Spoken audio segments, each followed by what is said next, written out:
Speaking with us right now, a man who is no stranger to the Observer. Let me say a special good evening to Mr. Allan Ferguson, the President of the Scrap Iron Association of Trinidad and Tobago.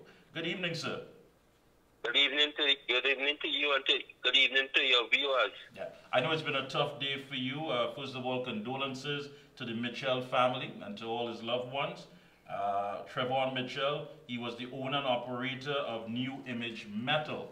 I mean, I know you're out there talking about crime, always raising that issue, but today it came right there at the doorstep of your industry. Tell us, what's the feeling out there among your colleagues? Well, this morning it was a shock.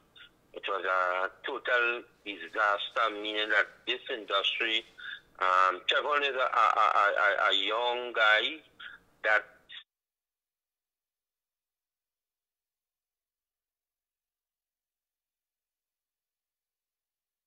South area, which is in the Claxon Bay area.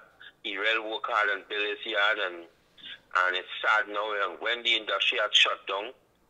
Trevon had worked with me every time I went to him and asked him for something to able to help us, so whatever it might be, he had no issue or no problem helping me to able to do whatever necessary I need.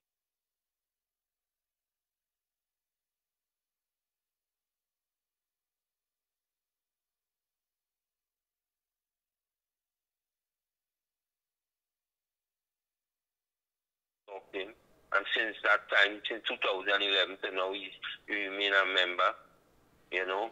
So it touched home, and it's sad. It's really sad. And I think you said that, you know, it touched home. I mean, many people may feel as though that they are insulated, they're immune away from all that is taking place. But you have productive citizens like Mr. Mitchell, who's always there to give a helping hand. Do you believe basically that our new social culture has definitely created what we're seeing taking place? And why? Why is that? Well, a lot of things contribute to the problem that we're going through. A lot of things. It's not just one issue alone. You know, it's a lot of things. Is that a lot of things that sometimes you wonder. The people who they put in charge to do this work, if they're not watching or they're not seeing, because it's not about a man getting a food alone, you know, it's not about a man getting a work alone, it's not about people getting money alone. There's a lot of issues. If you look at the communities that causing the crime taking place a lot, if you watch them and you look at it and you go and talk to them, sometimes you realize that it's not about money alone, it's about people just don't understand certain things, and there's some people that just will keep on doing crime. If the authorities don't step in and for us to hold on this crime, the whole community, the whole country will feel the wrath of these youths and them if we don't do nothing at all. And it's not about money alone, it's about we going in the community and talking to them and helping them and doing the things that could stop this crime. It's not about work alone, you know, because some of them have work and they're still doing it. Some of them have money and they're still doing it. There are some of them is leaders and they're still sending people to kill people. And then they have the people who want to give certain type of people work to go and kill people because they don't like them and because they jealous them and they envy them. They have people who just taking the work and they don't care who dead, who get killed or whatever. They don't care if you have family, you have a young wife, a child, 2 children, young children, just 2 and 3 years old. They don't care nothing about that.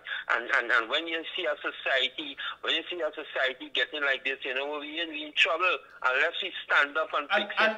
And Mr. Ferguson, with all due respect, it did not happen overnight. I mean, the mere fact of the matter is that you are part of an industry that was shut down for a period of time. And that, of course, sends a message, communicates a message that, listen, we don't care how many people depend on this industry, how many people live off this industry, how many people have sent their children to school, have put food on the table. We don't care. So it was on pause for a period of time. Whatever the reason be, it was on pause. And you are here now trying to communicate, listen, we have a serious social problem, which is crime. You're going about from different areas, different constituencies, and you're talking to people. Now, you could be a bitter, angry man. based on all that was done to you. So many restrictions. It was quite a task for you to even get your license at one point in time. So again, a lot of these things did not take place overnight. But when you look at yourself and others, isn't it right to believe that people treat you the way they see you? And if so, how do they see you and your industry? You know what, some people, you see, some people watch people and judge them by their look, Some people judge people by their race, Some people judge people by how they speak and all things, The whole situation is a whole drag out in this country, This country and other countries in the world is judge people by how they look, And if you look at countries all over the world and countries in Trinidad, which we face the same problem that we might face in certain countries, that certain people is the worst, Certain people don't deserve having business, certain people deserve borrowing money from the bank and nothing for y'all, There are certain things in this country, and that is why when we look at it, when we look at URP and CPEP and things, and the money that the people who work in these things get, and when they go and take out something by court and they can't pay, the whole name gone bad, You can't go nowhere else and get nothing when you go and get a bad name by court, because courts will make sure your credibility gone bad. All these things contribute to problems, because when a man watches, and when he go to the bank and he walk in a little thing and he want to save a little money, and he go to the bank and the bank say, hey, I gotta get this, bam, a whole shopping list now to open a bank account. All these things contributing, When you watch and you have a little $300-400, and you take it and you want to go to the grocery, and when you watch the grocery price and you have a family, all these things contributing to the society what taking place, When you look at certain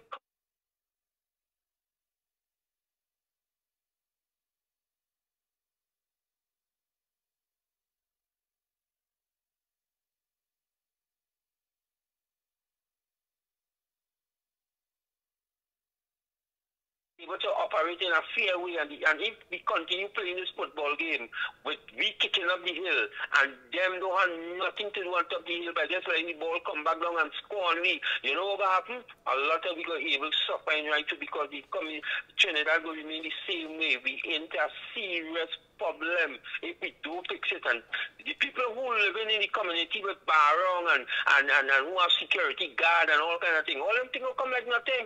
People go move in there, the people who causing the crime outside and causing problems in the poor community and fighting, they're going all about this now. I tell them that. All right, and the change that you are talking about, and again, let me say good night to Allan Hercules. He is on the live checking out the program, and his question is, how long do people intend to sit down and simply allow these things to take place? And I must ask you, as someone who is the head of an industry, someone who is bringing about some sort of economic productivity to this country, do you believe that too many of us are compromising with the government when the policies itself are not there in the interest of the people?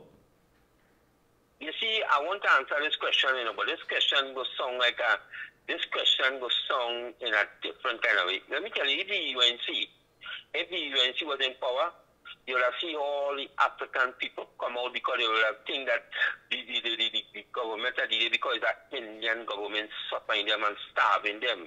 But you see now, we as Africans, we have a lot of we that is racial too, I ain't say there's plenty here, but a good bit of we racial. Some of we want to make sure that we still eat the little 10 days food, the CPEP food, the looking good for government to see them. But the whole thing about it is not about how a party look good, all of our government look good. It's about making Trinidad and Tobago better, and that is why I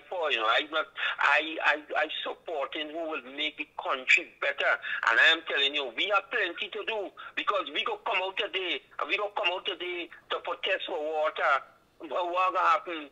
Some people suffering, some people in their food, I could carry Trinidad, because people feel people in Trinidad don't suffer and have food to eat, There are some people in their books for the children, There are some people can't send their children to school because they have money to buy books, All these things still going on. Why is money wasting in all kinds of different things?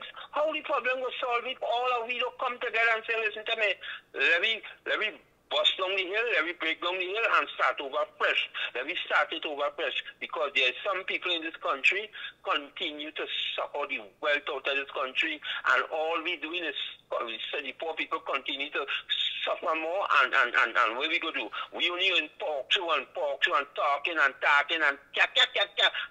Let me tell you something. We need to get serious as a society.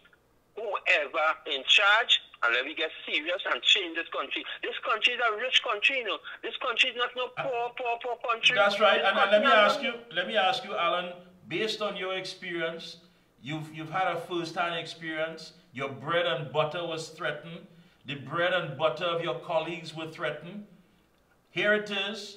Both political parties, main parties, and along with the NTA as well, are now currently on election footing for the general election. You or any of your colleagues that you are willing to support, are you willing to put your hat in the political arena to get that representation that you so much talk about? Well, Mikee K, when I speak, I like to speak the truth, you know. Anything I get myself involved with, the people who support me, I will get their views from it first. It's not about me alone, because I have plenty of people that working with me and supporting me. I don't want to get involved in anything unless we see that change could make, you know, getting in something that easy change go make. Well, demand the change. Have the conversation. You know the players. Find out who has the best policy, who has the best track record, and let's stop playing games. You can't just sit on the sideline and have your entire life and your whole development threatened, and at the end of the day, you yourself would end up just being a talker. Are you communicating with those people? Life didn't show Malcolm X, Martin Luther King, Mahatma Gandhi, all these people, and them fight for the poor and fight to struggle because what they believe in, and them was not in politics, you know. I'm not saying that in my whole life I didn't get in politics, because I never know what could come, but what I could tell you, based on what you're seeing, I wouldn't want to be a politician, and I know the party that I involved in doing wrong, and I might want to say something because I believe in helping the poor. Right. And as long as they have that kind of way that they want to go, I have absolutely no problem supporting them. But I don't want to be in a party that people want to be involved in plenty corruption and forget the poor. Thank you. That could make me come out at it. Yeah, thank you. Thank you so much, Allan. Again, condolences to the Miller family, Trevon Mitchell. I know he's going to be missed. And to you and your entire industry, our condolences. And be safe out there. Thank you so much again. I thank you for having me on this program, and I really appreciate it. Always a pleasure.